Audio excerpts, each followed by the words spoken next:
El siguiente grupo que vamos a revisar de bacterias van a ser las espiroquetas.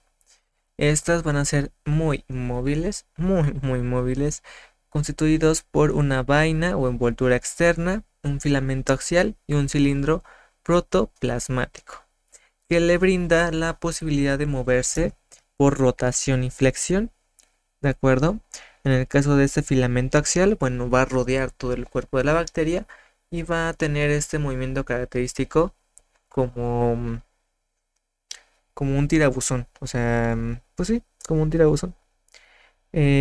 Son bacterias gram negativas, pero son muy difíciles de teñir debido a esta cápsula o esta envoltura externa, perdón, ya que no permite el paso del colorante. Su reproducción se da por fisión binaria transversa, es decir, a lo largo de toda la espiroqueta se va a dar la división, lo que es muy tardado, que puede llegar a tardar hasta 72 horas en realizarse. Por lo tanto, es muy complicado que se dé el aislamiento de esta bacteria. Así que vamos a empezar a hablar del primer género, que es Leptospira interrogans, que es el más común. Esta tiene una morfología de gancho con ondulaciones muy cortas, solamente apreciables ante la microscopía electrónica de barrido. Presenta de 3 a 5 discos de inserción, son aerobios estrictos y producen enzimas que penetran la piel intacta en condiciones de humedad. Por lo tanto, las fuentes de infecciones más comunes van a ser los cuerpos de agua quieta, como lo pueden ser lagos, arroyos o estanques. También puede llegar a tener eh, otro tipo de transmisión por contacto con agua, fomites o comida infectada o contaminada con orina. También se ha llegado a reportar la aparición o la infección por parte de eh, la ingestión de leche o de animales muy contaminados y por expresiones genitales. Por su parte, tenemos diferentes cero variedades de leptospira que pueden llegar a provocar una zoonosis muy, muy fuerte, ¿de acuerdo? La enfermedad, ya dijimos, se va a transmitir mediante un animal enfermo que elimina la bacteria vía orina, que se le conoce como una leptospira subclínica. Y tenemos diferentes subespecies o serovariedades, que de las cuales, por ejemplo, tenemos la bratislava, asociado a cerdos, caballos y bovinos, la canícola, asociado a perros, la gripotifosa, asociado a animales silvestres, la ictenohemorfagia, asociado a ratas. De hecho, esta es la más común y la más importante, pues va a ser transmitido a todos los animales que tengan contacto con la orina en ratas, sobre todo en perros y en gatos que suelen cazar estos animales.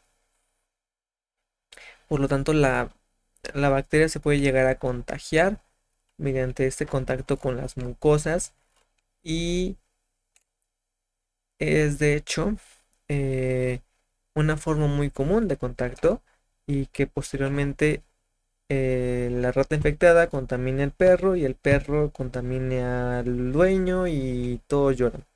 Entonces, aquí lo importante es conocer qué está pasando y si hay una vacunación. Punto muy importante que aclararé más tarde.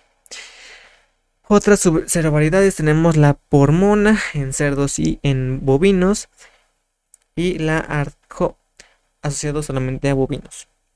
La signología clínica característica de leptospira va a ser en especies productivas con infertilidad, afectación en hígado produciendo ictericia, hemoglobinuria y daño renal, pues ahí es donde se localiza nuestra bacteria. En equinos generalmente podemos llegar a encontrar problemas a nivel ocular y problemas de abortos. Y aquí la clave de todo va a ser la vacunación. El aislamiento se da mediante sangre completa con heparina u oxalato de sodio como anticoagulante. Nunca usamos EDTA en bacteriología. Se pueden llegar a mandar también riñones y orina e inclusive abortos en equinos sobre todo. El diagnóstico se puede hacer mediante la microscopía de campo oscuro a partir de muestras de orina, observando este movimiento tan característico de las espiroquetas. Se puede hacer pruebas de anticuerpos fluorescentes a raíz de muestras de hígado o de riñón. Y el cultivo selectivo para Leptospira interrogans va a ser el agar Fletcher. Y su cultivo tarda hasta 8 semanas en darse. Por lo tanto, no se hace. O sea, en lo que nos dan el resultado, pues ya se nos murió el paciente. Entonces, se hace un diagnóstico a nivel clínico. Y claramente hay bacterinas para perros, bovinos y cerdos. Por lo tanto, la vacunación es muy, muy importante. En humanos, de hecho, se conoce como la enfermedad de Weil, Fort-Braga o enfermedad de Atto. Pero es un peligro zoonótico y hay que tener en cuenta para prevenirlo, más que nada. Por su parte, tenemos a otra espiroqueta que va a ser Brachyspira iodicenteri, antes conocido como Treponema iodicenteri. Esta es una bacteria anaerobio o aerotolerante en tracto gastrointestinal en cerdos, pero transmitida por perros, ratas y ratones, asociado al contagio por alimento o agua contaminada, provocando disentería porcina, es decir, diarrea. El aislamiento e identificación se da mediante la muestra de materia fecal, por técnicas de inmunofluorescencia, frutis de heces fecales con fusina fenificada. También se puede hacer la observación en microscopía de campo oscuro y va a afectar animales de cualquier edad. Así que Brachyspira pues no discrimina, ¿no? El cultivo se da mediante la incubación a 48 horas en agar sangre con espectinomicina y rifampicina a 42 grados Celsius con un 10% de CO2. Es una bacteria altamente hemolítica. Y ya dijimos, se puede hacer la serología mediante cuerpos fluorescentes, aglutinación, microaglutinación o pruebas de ELISA. De los dos, la que más nos interesa es Leptospira interrogans, porque es un problema de salud pública. Sin embargo, Brachyspira iodicenteri es importante porque nos da énfasis nuevamente en que no dejamos que fauna nociva ingrese en nuestras instalaciones a nivel productivo.